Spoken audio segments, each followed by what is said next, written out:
Hey guys, Sandy here. Welcome back to the channel and welcome to the very last day of Follow a Sketch February. I'd like to thank everyone who has played along at any moment during the month. And then this is our final sketch. It is this one, and I think this is a good one to get out of my get it done era, right? Like, we're gonna move out of that.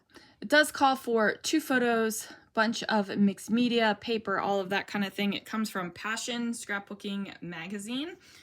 From their blog. I don't know if they are still around, but I have some stamps, some mist or some chroma glaze. I've got a paper, a stencil, some photos, my Christmas box, because these are Christmas photos. So let's see what I can do.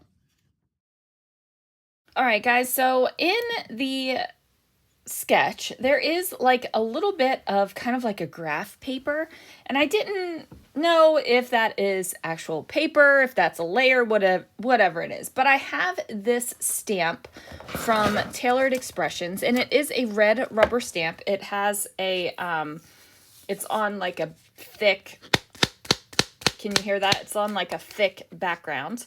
I rarely ever take it off of the background sheet. Because I do use this as a background and I don't really care if it is perfect or not. So anyway, I inked that up with some charcoal gray ink and I placed that right on down on the paper.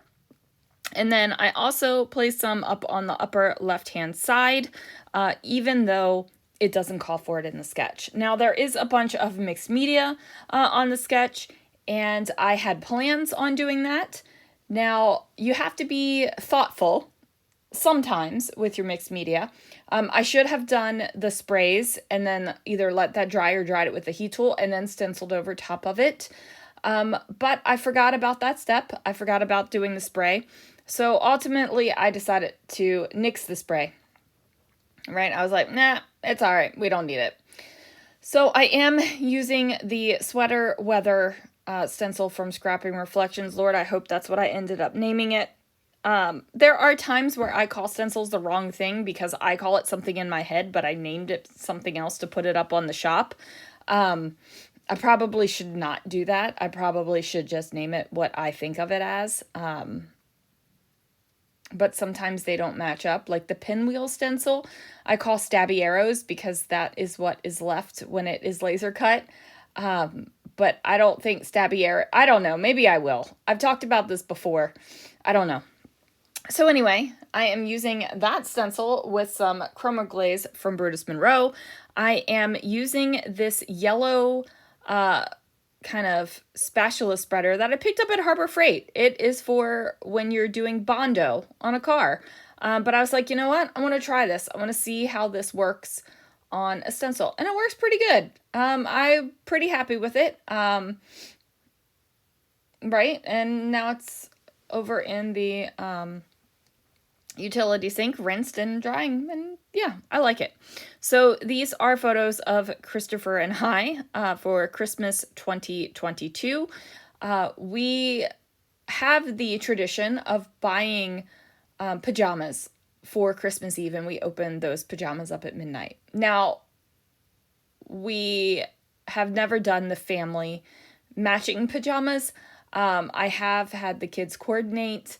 I have had the girls have matching pajamas with Alex having something a little bit different, but never the entire family kind of matching pajama thing. And this year, Tommy Bahama came out with Disney pajamas, and we partook.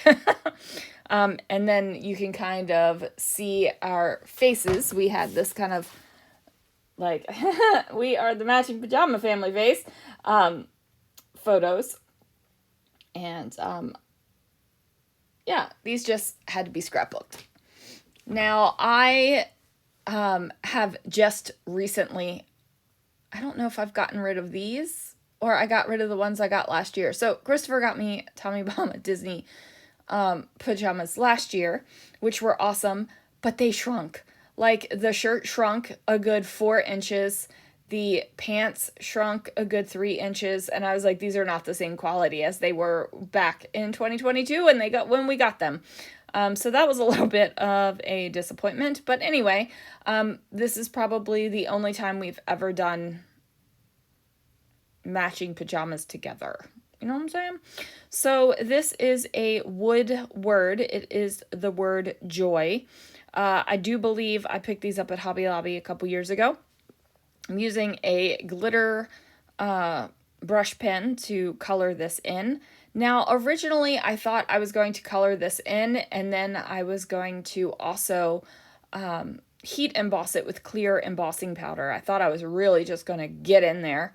However, I just decided that the sparkle from this was enough for me. I didn't feel like I needed to add that extra layer of sheen onto the layout. So I'm gonna go ahead and get this all in there, all happily and stuff. So good times are happening right now. I'm going to go ahead and just really get a good layer, because this is a wood veneer piece and the color does soak in.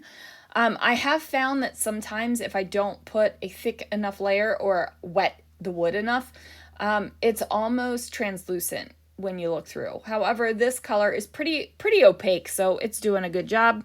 I'm completely happy with it. My title is going to be The Joy of PJs. It was going to be Believe in the Joy of PJs, but sometimes my titles get a little bit long and I needed to cut that down, especially since the word joy is so huge, and definitely in the sketch, the photos are a little bit smaller. So as you can see, this is going to take up a good amount of real estate on the page. I have covered up a very decent amount of the stenciling, which is totally fine. And I'm also not waiting for the stenciling to dry, which is also totally fine. You just got to be careful and cautious and know that if you pick stuff up off of stuff you've already put down on a stenciled item, it's going to pull up too, right? Like, it's not going to be great. So if you're cool with that, then go for it. If the thought of working on top of a wet stenciled item gives you the shivers, then go ahead and wait for that to dry. Back in the day, when I was actually worried about my backgrounds being dry, I would have like 3 or 4 backgrounds going at a time with layouts that I had planned out. And that back then would have been the right time to have that. We are memory keepers, or we are makers now, or whatever, or who knows what they're going to be called, since Nicole has acquired them. But whatever, that would have been the time to have that tray where I could have all of my layouts drying off nicely. I don't think now. I'm not thinking now, because most of the time I work right over top of my wet layouts, except every once in a while. But then I just leave it on the mat that I use and just put it off to the side. So I don't think that I need that tray thing yet. Yet. I see there, I added that little yet in there. Who knows? I don't need that tray thing, people. Okay. So now I've got Joy PJ, right? Like, really, really good grammar right there. I've pulled out some small letter stickers. And these small letter stickers are black and white, and it has a sticker that says Days of the Week. And I am not a Days of the Week kind of documenter, right? Like, I don't document. I don't really ever do week in the life. I don't ever really do those kind of things. So most of the time, those things get put in a donate bin, right? Or in a regular bin. So I ended up chopping up that word phrase, Days of the Week, so that I could have the and of. So now the title is The Joy of PJs. Now, could this just be Joy of PJs? Yes. But I already figured I was already shortening my title from Believe in the Joy of PJs, because I had these great Christmassy gold words, and it said believe, and I was like, oh, perfect. But anyway, not so perfect, because I didn't use it. So now I've got The Joy of PJs, and yeah, we did have some joy.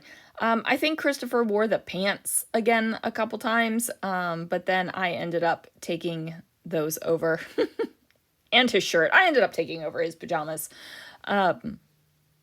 So yeah, I have decorated a little bit with labels and tickets down here in the bottom right-hand corner. And then the sticker that said comfy and cozy. I was like, comfy and cozy, that's got to go with PJs. So that got plopped down on there as well. And now I just need to come up with something to put it in the upper left-hand corner because that bit in the upper left-hand corner does balance out the weight of the page, which is pretty much in the middle and the right-hand lower side of the page. Now, in the scrapbook sketch, there is a bannery bit that goes behind the photos. It's a horizontal element. And since I have my sweater weather stencil, and that is all horizontal elements, I decided that I really did not need to add in that extra bit because the only thing I was going to do was cover up more of my stencil, and I kind of like my stencil. So anyway, guys, the last thing I'm going to do is add in these little chipboard trees because why not? And then after that, this layout is going to be finished. Thank you guys so much for hanging out with me this month for Follow a Sketch February. Tomorrow is March 1st, which means 30 days of sketches with Christy from Christy's Beautiful Life. And tomorrow starts, I'm not going to play along every single day, but tomorrow does start my Disney cruise scrapbooking. So if that's something that interests you, come back tomorrow too. Thanks, guys. Thank you so much for watching, and I will see you guys again real soon for another video.